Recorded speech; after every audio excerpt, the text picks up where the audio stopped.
Hello everyone, आज मैं पर्यावरण के करंट अफेयर्स पार्ट 2 लेके आ गई हूँ। तो चलिए देखते हैं। 7 जून 2023 को हवाई में स्थित सक्रिय ज्वालामुखी किलाओ में विस्फोट की घटना हुई है। हवाई में स्थित है ज्वालामुखी, क्या है, किलाओ, उसमें विस्फोट की घटना हुई है। पर्यावरण, वन एंड जलवायु परिवर्तन मंत्री भूपेंद्र यादव ने 15 मई 2023 को नई दिल्ली में मेरी लाइफ नामक एक मोबाइल एप्लीकेशन का शुभारंभ किया है।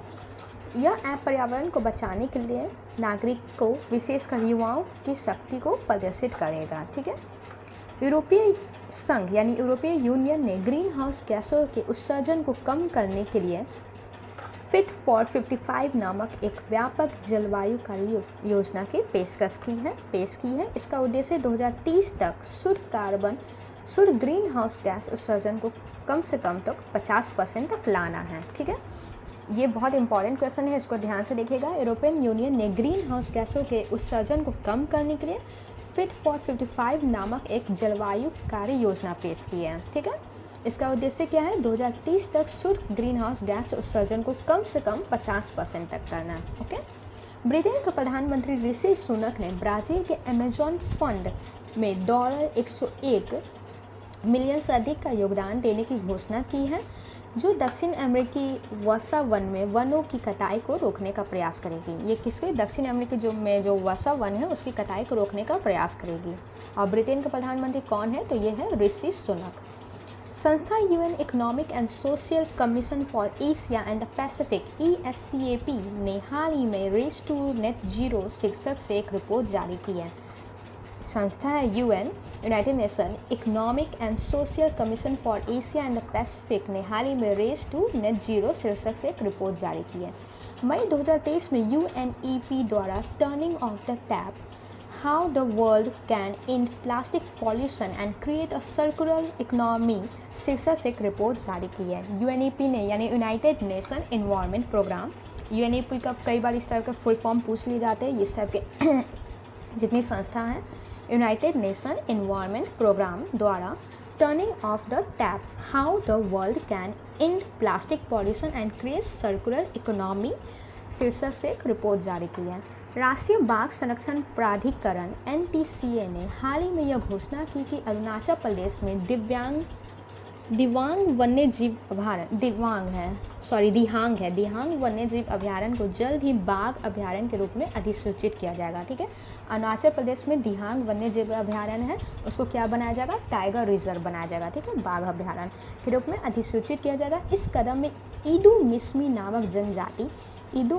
नामक जनजाति ने अशांति उत्पन्न की, क्योंकि उनका मानना है कि एक टाइगर रिजर्व उनकी पहुंच में बाधा बनेगा। ये टाइगर रिजर्व क्या होगा? उनकी पहुंच में बाधा बनेगा। और ये देखिए, इस टाइप से पूछ लिया जाता है कि कौन सी जनजाति कहाँ पाई जाती है। तो एक और हमें मिल गया, ईदू मिस्मी जनजाति कहाँ पाई जाती है? तो ये पाई जाती है अरुणाचल प्रदेश में। कैसे याद रखेंगे? देखिए, ये किसी का कोई पर्सनल अपने पर नहीं लीजिएगा अगर किसी का अरुणा नाम है। ठीक है। इस तरह से हम लोग लिंक कर सकते हैं कि अरुणा को क्या करेंगे, हम लोग मिस करेंगे। अरुणा को क्या करेंगे? किसी लड़की का नाम है, ठीक है, कोई बात नहीं। अरुणा को हम लोग क्या करेंगे? मिस करेंगे। तो मिस्मी, अरुणाचल मिस्मी। तो ये जाति कहाँ पाई जाती है? अरुणाचल में। ठीक है। ऑस्ट्रेलिया ने और दिहांग वन्यजीव अभयारण्य अरुणाचल प्रदेश में। ऑस्ट्रेलिया ने कार्बन डाइऑक्साइड के उत्सर्जन को कम करने के लिए सेफगार्ड मैकेनिज्म लॉन्च किया है। ऑस्ट्रेलिया ने कार्बन डाइऑक्साइड के उत्सर्जन को कम करने के सेफगार्ड मैकेनिज्म को लॉन्च किया है। 9 अप्रैल को गज उत्सव 2023 का उद्घाटन कहाँ किया गया? ये किया गया काजीरंगा राष्ट्रीय उद्यान, असम में, जो कि है राष्ट्रपति द्रौपदी मुर्मू द्वारा। गज उत्सव यानी हाथी के लिए ये किया गया है। काजीरंगा राष्ट्रीय उद्यान असम में है। ये राष्ट्रपति द्रौपदी मुर्मू द्वारा किया गया है 9 अप्रैल को। तमिलनाडु सरकार ने थान थाई पेरियार वन्यजीव अभयारण्य को राज्य का 18वां वन्यजीव अभयारण्य घोषित किया। ठीक है। तो तमिलनाडु का 18वां वन्यजीव अभयारण्य क्या बन गया है? थान थाई पेरियार। ट्रांसलोकेशन प्रोजेक्ट के तहत गुजरात सरकार ने 40 वयस्क और उपवयस्क एशियाई शेरों को राज्य में बलदा वन्यजीव अभयारण्य में स्थानांतरित करने की योजना बनाई है। ट्रांसलोकेशन प्रोजेक्ट के तहत गुजरात सरकार ने 40 वयस्क और उपवयस्क एशियाई शेरों को राज्य में बलदा वन्यजीव अभयारण्य में स्थानांतरित करने की योजना बनाई है। संयुक्त राष्ट्र का विश्व मौसम विज्ञान संगठन ने global green house gas monitoring infrastructure पेश किया है, जिसका उद्देश्य क्या है? ग्रह वार्मिंग यानी ग्रीन हाउस वार्मिंग जो होता है प्रदूषण को मापने के बेहतर तरीके ग्रह वार्मिंग ग्लोबल वार्मिंग होते हैं प्रदान करने और निर्गत विकल्पों को सूचित करने में मदद करेगा।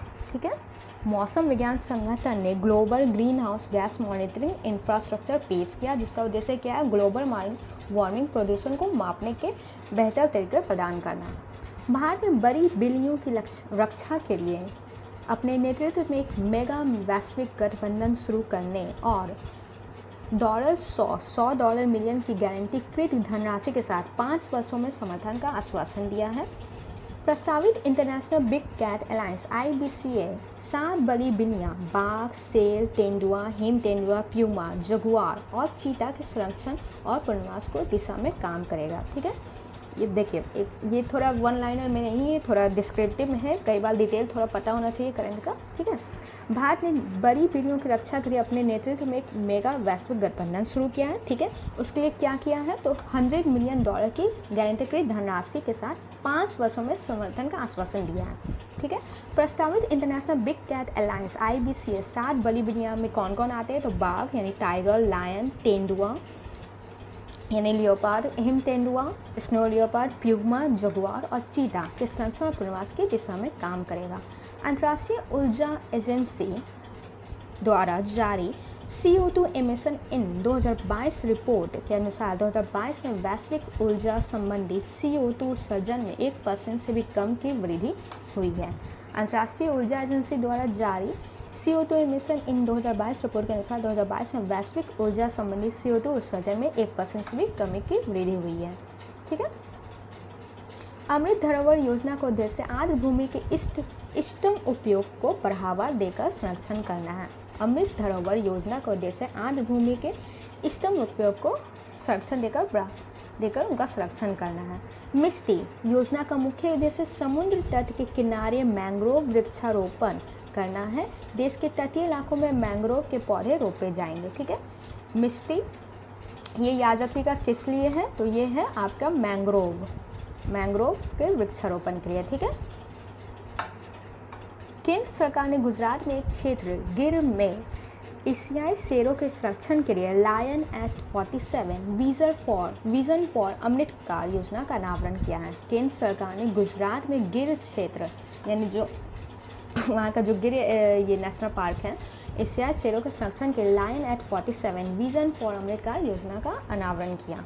1972 में हुए स्टॉकहोम सम्मेलन के 50 वर्ष पूरे होने के उपलक्ष्य में स्वीडन की राजधानी स्टॉकहोम में स्टॉकहोम +50 का आयोजन किया गया है। ठीक है, 50 साल पूरा हो गया स्टॉकहोम सम्मेलन का। इसका सम्मेलन कब हुआ था, तो ये हुआ था 1972। ठीक है, ये डेट ईयर याद रखिएगा। संयुक्त राष्ट्र महासभा सम्मेलन 2022 केन्या और पुर्तगाल की सह मेज़बानी में लिस्बन में आयोजित किया गया है। संयुक्त राष्ट्र महासभा सम्मेलन 2022 केन्या और पुर्तगाल की सह मेज़बानी में लिस्बन में आयोजित किया गया है। ओके, यह सम्मेलन लिस्बन घोषणा पत्र के साथ समाप्त हुआ है। प्रधानमंत्री नरेंद्र मोदी ने गुजरात के केवड़िया में स्थित स्टैच्यू ऑफ यूनिटी से मिशन लाइफस्टाइल फॉर एनवायरनमेंट का शुभारंभ किया है। प्रधानमंत्री नरेंद्र मोदी ने क्या किया है, गुजरात के केवड़िया में, ठीक है, state statue of unity mission life शुरू किया है। लाइफ का फुल फॉर्म क्या है, तो लाइफस्टाइल फॉर एनवायरनमेंट। ओके, इसका उद्देश्य पर्यावरण की रक्षा संरक्षण के लिए व्यक्तिगत एवं सामूहिक कार्रवाई को बढ़ावा देना है। इसके अंतर्गत कम से कम 80% गांव और शहरी स्थानीय निकायों को 2028 तक पर्यावरण के अनुकूल बनाने का लक्ष्य निर्धारित किया गया है। ठीक है, इसका गोल क्या है, 2028 तक 80% गांव और शहरी स्थानीय निकाय को पर्यावरण अनुकूल बनाया जाएगा। ठीक है, केंद्रीय पर्यावरण वन और जलवायु परिवर्तन मंत्री भूपेंद्र यादव ने 28 सितंबर 2022 को दुबई संयुक्त अरब अमीरात में हुए 8वें वर्ल्ड ग्रीन इकोनॉमी समिट के दौरान मंत्री स्तरीय गोलमेज सम्मेलन का भारत का प्रतिनिधित्व किया। ठीक है, नवंबर 2022 में संयुक्त राष्ट्र पर्यावरण कार्यक्रम UNEP द्वारा अनुकूल अंतराल रिपोर्ट 2022 जारी की। UNEP यानी यूनाइटेड नेशन इन्वायरमेंट प्रोग्राम द्वारा अनुकूलन अंतराल रिपोर्ट 2022 जारी की गई है नवंबर 2022 में। ठीक है, जम्मू कश्मीर की पल्ली पंचायत भारत का पहला कार्बन न्यूट्रल पंचायत बन गया। जम्मू कश्मीर का पल्ली पंचायत भारत का पहला कार्बन न्यूट्रल पंचायत बन गया है। जनवरी 2023 से वायु गुणवत्ता प्रबंधन आयोग ने दिल्ली और इसके आसपास के शहरों में उद्योग, घरेलू और अन्य विविध कार्यों में कोयला उपयोग पर प्रतिबंध लगा दिया है। ठीक है, यमुना पर आज़ादी दिल्ली में लगाया गया है, क्योंकि आप जानते हैं सबको दिल्ली में कितने पॉल्यूशंस हैं। यमुना पर आज़ादी का अमृत महोत्सव कार्यक्रम में अर्थ गंगा अवधारणा के तहत नई पहल की शुरुआत की गई है। ठीक है, अर्थ गंगा अवधारणा की नई पहल की शुरुआत की गई है यमुना पर आज़ादी का। ठीक है, जलज पहल, इसका उद्देश्य क्या है? तो इसका उद्देश्य गंगा नदी के तटों के आसपास आजीविका के अवसर बढ़ाना है। इसकी शुरुआत 26 स्थानों पर की गई है। ठीक है, प्राकृतिक खेती और पर्यटन संबंधी पोर्टल आई एम अवतार स्थानीय उत्पादों के विपणन को बढ़ावा देना एवं पर्यटन को सुविधाजनक बनाना है। ठीक है, भारत टैब पहल आवास और शहरी मामले मंत्रालय द्वारा शुरू किया गया है। कई बार इस तरह से पूछ लिया जाता है कि ये योजना किसके द्वारा शुरू किया, किस मंत्रालय द्वारा। तो देखिए टैप है, टैप यानी नल। ठीक है, नल कहाँ लगाएंगे? आवास में लगाएंगे, शहर में लगाएंगे। तो इस तरह से हम लोग याद रख सकते हैं। ठीक है, टैप का लगाएंगे आवास में यानी घर में और शहर में। ठीक है, तो भारत टैप है आवास और शहरी मामले मंत्रालय द्वारा शुरू किया गया। इसका उद्देश्य क्या है? इसके तहत कम बहाव वाले टैप फिक्सर के उपयोग को बढ़ावा देना, जिसमें ज़्यादा पानी का बहाव नहीं हो। इसका उद्देश्य वही है। जल दूत ऐप ग्रामीण विकास मंत्रालय द्वारा शुरू किया गया। जल दूत ऐप ग्रामीण विकास मंत्रालय किस तरह से याद करेंगे? जल तो है, ठीक है। दूत यानी मतलब एक तरह से भगवान, ठीक है, देवता भगवान। ठीक है, तो ये अधिकतर गांव में ऐसे माना जाता है। ठीक है, जल को भगवान माना जाता है, इस तरह से कनेक्ट कर सकते हैं। ठीक है, जल दूत ऐप तो ग्रामीण विकास, ग्रामीण के लिए ये है। ठीक है, उद्देश्य इसका प्रयोग गांव में चयनित कुओं के जल स्तर की पहचान के लिए किया जाएगा। इसका प्रयोग किस लिए किया जाएगा? कुएं के जल स्तर। कैसे याद रखेंगे? देखिए, जल दूत बताया अभी, पानी को भगवान मानना, और वो पानी को भगवान मानना, कुएं के बहुत सारे लोग कुएं की भी पूजा करते हैं। ठीक है, तो कुओं के जल स्तर की पहचान करना है। UNCCD के कोप 15 का आयोजन कोते दी आइवर के आबिदजान में किया गया। UNCCD के कोप 15 का आयोजन कोते दी आइवर के आबिदजान में किया गया। इसका थीम क्या है? भूमि जीवन विरासत अभाव में से समृद्धि की ओर। ठीक है, आज के लिए इतना ही। हमारे इन्वायरमेंट का करंट अफेयर्स पूरा हो गया। ठीक है।